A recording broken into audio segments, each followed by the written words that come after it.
We have been making our journey through Lent for 6 weeks now.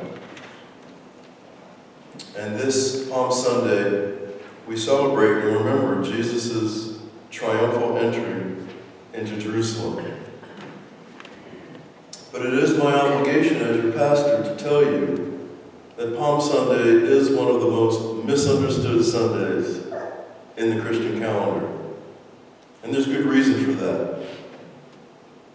This is a time to reflect at the beginning of what we call Holy Week, which will lead us to Maundy Thursday, when Jesus shares a last meal with his friends, and Good Friday, when he is crucified, and Holy Saturday, when those of you who have lost a loved one well know, you wake up the next morning and you're shattered.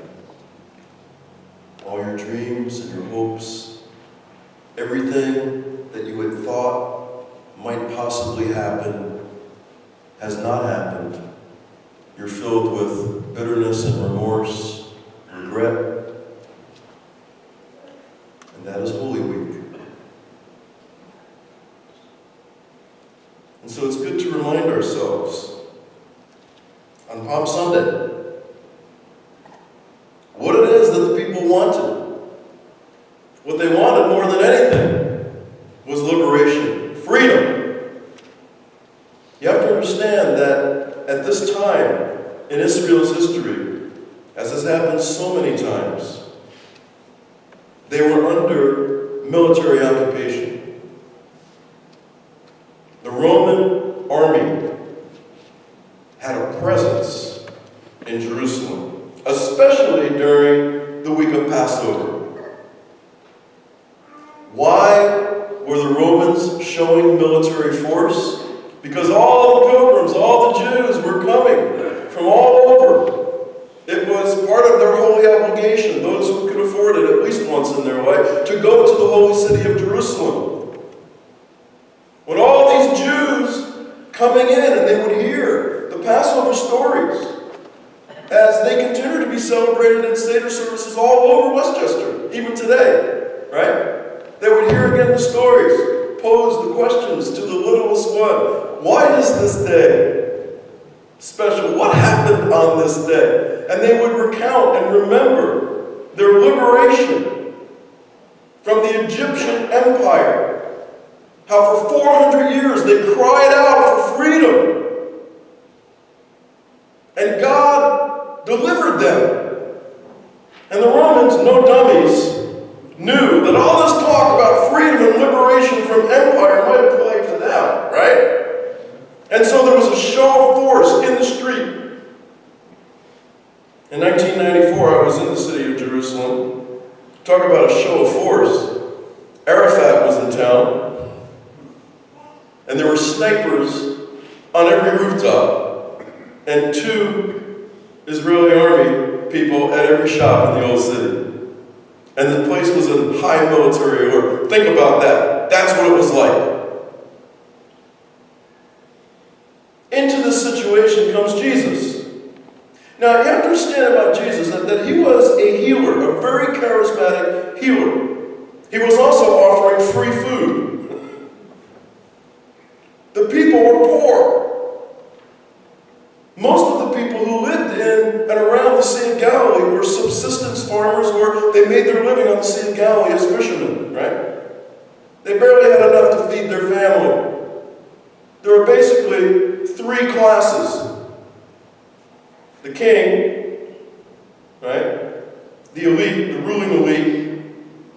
The soldiers, the military, who kept the elite in power. And then everybody else, which is like 95% of the population. Poor, dirt poor. So the Gospels all record that Jesus fed the 5,000. And Mark's Gospel, to make the point, he tells twice, he tells the story of how Jesus fed thousands of people. So, okay, free healings, unlike the other healers who charged sometimes an exorbitant fee for healing, and they kind of of set up shop and the people would come to them. Jesus is taking his healing ministry on the road. They tried to get Jesus to stay. His family sensed a good thing. Wow, got a healer in the family. This could be our ticket. But Jesus said to his own family, no, I must go into the towns and villages with this message of healing and liberation. It's really interesting that his family is not excited about that. You know, when you get a vision from God and God calls you to do something, often the first resistance comes from who? Your own family. They wanted to keep Jesus in Nazareth. But his mission was to liberate and to free and to heal and to feed. That's why we continue to feed the people today for free. And everybody's welcome at the table. Jew, Gentile, gay and straight, black and white, every color under the rainbow. It's free. This is the message. Full equality, full employment. And Hosanna means save us, God, save us now. Salvation today. Roman tanks, if you will, chariots in the streets, high military alert. And you remember when Brezhnev was in power in the USSR, the former Soviet Union? Do you remember all those military parades? Remember those? You know, with the military review and the whole Russian army, you know, would pass by and Brezhnev would sit there, you know, sternly looking at them. What was that all about? It was a show of force, right? It was intended not just for the Russian people, but to the United States to say, don't mess with us, right? Pilate, the Roman governor, show of force in the streets. What Pilate liked to do is what every military governor likes to do, a good parade. So from the west, during Passover, Pilate on a big stallion and all of his military guard and the Roman army and all of its majesty and glory showing power would parade coming in from the west of the city in a very intentional message. Don't mess with us. The Romans maintained their power through brute strength. And we are told by Josephus and others, historians, that the preferred method of execution was crucifixion. Why crucifixion? Because it was a brutal form of torture. Nobody survived crucifixion. It was the most painful way of death imaginable. We wear our crosses and display our crosses on our jewelry, and that's wonderful. But in those days, the cross was a symbol of torture. It would be as if we hung around our necks an electric chair or poison pills. That's what the cross symbolized. And do you know that after a crucifixion, your body, the Romans left you up on the cross. Until finally, you would fall to the ground and the dogs would eat you. The wild dogs. There are no records anywhere in history about anybody being buried because the dogs would eat you. It was the most brutal form of execution, and it was intended to send a strong message to the Jews. Don't mess with us. Don't start a revolution. You zealots out there, and there were zealots, Jewish patriots, as there are today Jewish patriots, who were willing to fight and to try to stage a revolution. It's so interesting in the historical irony that when you see Palestinians with stones and Israeli tanks and American hardware, the situation then was the opposite. There were the Jews who had no power, no might. They were against the whole might of the Roman Empire. But some of them, the patriots, were trying to organize a revolution. And when they heard about this peasant from Galilee who was preaching this radical message, and the people were receiving him, they thought, this is the Messiah. This is the anointed one. And what did they want from Jesus? They wanted a revolution. They wanted to kick the Romans out of Jerusalem. They wanted the chariots out of the streets. They wanted freedom. Into this situation comes Jesus. But his message is not one of violence. It is not a message that would please the zealots. Instead, he comes in from the east, not the west, but the east. There were probably on that day 2 military processions. One was the Romans in a show of force, and the other was a comical political street theater. Jesus comes in.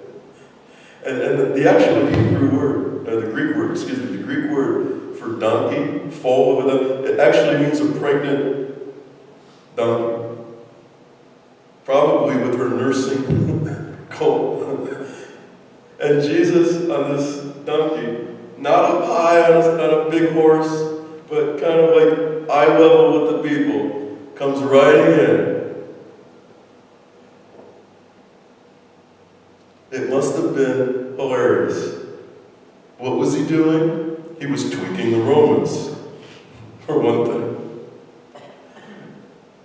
You know, in every great social justice movement, you gotta have some humor. Right? The great, wonderful Saul Alinsky, the legendary Chicago community organizer, he was organizing in the back of the yards, which is, if you know Chicago, one of the poorest neighborhoods. This is in the 1930s. People were poor. They couldn't afford to pay their utility bills. And you know, the utilities at those times were not regulated. You know, they would just raise the rates, and many of the people were losing there were liens on their houses. They couldn't afford to pay the utility bills. And they were losing their houses. Saul Alinsky, working with the Catholic Church. Alinsky was a Jew. Working with the Roman Catholic Church, working with the Union folk, working with whoever he could get. He organized massive protest. And they used humor.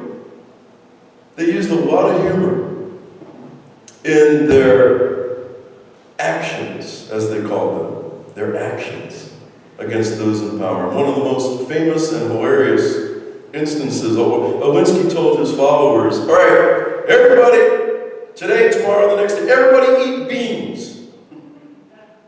Wow, everybody go out and buy big beans. Everybody eat beans for 3 days. And then we're going to go down to City Hall. I don't know if you can say this word from the pulpit, but you know, if you've been eating beans for 3 days, what's going to happen, right? And then he told us, take your money to pay the utility bills, but everybody bring pennies. We're going to pay with pennies. We're going to stop the system. We're going to have people counting pennies for days and days and weeks and weeks. And they did that. And they got the attention of the media, and you know what? They won. The people won. And they got the utilities to stop doing that. Freedom! Liberation! But non-violent. You can be very creative in non-violent resistance to evil. The Civil Rights Movement was filled with joy. I know one of the civil rights leaders, I'm proud to call C.T. Vivian my friend, one of the heroes of Selma. And C.T. told me story after story about Martin Luther King and the other leaders in those days, even when it seemed like everything was lost. There was a joy and a radiance because they were filled not with hatred, not with violence toward their oppressors. The king said, we will win them with love. So Jesus comes into the city from the east, mocking the previous procession of Pilate from the west. He comes in not on a grand horse, but on a donkey.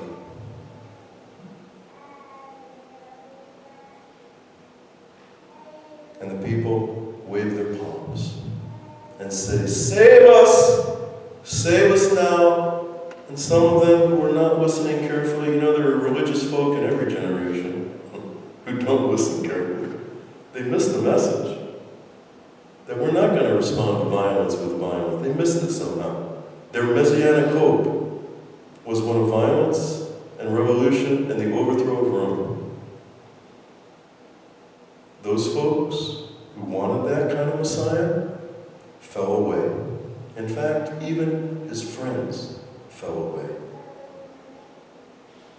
In their heart of hearts, maybe they too, after walking, eating, sleeping, drinking with Jesus for 2 or 3 years, they still didn't get it. And they are stand-ins, friends, for us. Because somehow we still haven't gotten the message. We still believe that violence will save us. It won't save us. It won't save anybody. Jesus rides in with a message of nonviolence, but not afraid to make a mockery, to resist the empire, to show the people a third way. You don't have to submit to the violence of this empire, but also you don't have to be violent yourself. He teaches the people a third way. Resist oppression, but do it non-violently. Gandhi got the message. Gandhi studied Jesus. He was Hindu. He loved Jesus. He loved the Christian hymns. Did you know that? Gandhi loved Christian hymns. Matter of fact, he said, if you Christians would just follow what Jesus taught in the Sermon on the Mount, we'd all be okay. And Gandhi said to his followers, there will be blood trying to overcome the British Empire. Oh, there will be bloodshed. But it will be our blood, not theirs. We are willing to die if necessary for freedom. Those who shouted Hosanna with their great messianic expectations, one by one, would fall away. And if you come here on Thursday night for what is called Maundy Thursday, the word Maundy simply means commandment. It's from the last words of Jesus, a new commandment I give you, that you love one another. We will have a love feast, an agape feast. And we're going to gather in the social hall this Thursday, Maundy Thursday, 6:30, and we are going to recreate the Last Supper. And we'll hear again the words of Jesus to his friends that night. And we will serve one another communion at the tables Thursday night. Please be here. For some, this is the most moving and meaningful service of the Christian year. And then we will assemble right here in these first rows. We'll have 12 candles on the communion table signifying the 12 disciples. There will be readings, and there will be songs that we will sing. The choir will sing that night. And after each reading, a candle will be snuffed out. Every one of Jesus' followers fell away until finally Jesus was all alone. And there will be a crash, and the Christ candle will be snuffed out. We will leave this building in silence and darkness and move into Good Friday. But friends, I promise you that if you come back on Sunday, it will be a different story. Because we're heading to Friday, but Sunday's coming.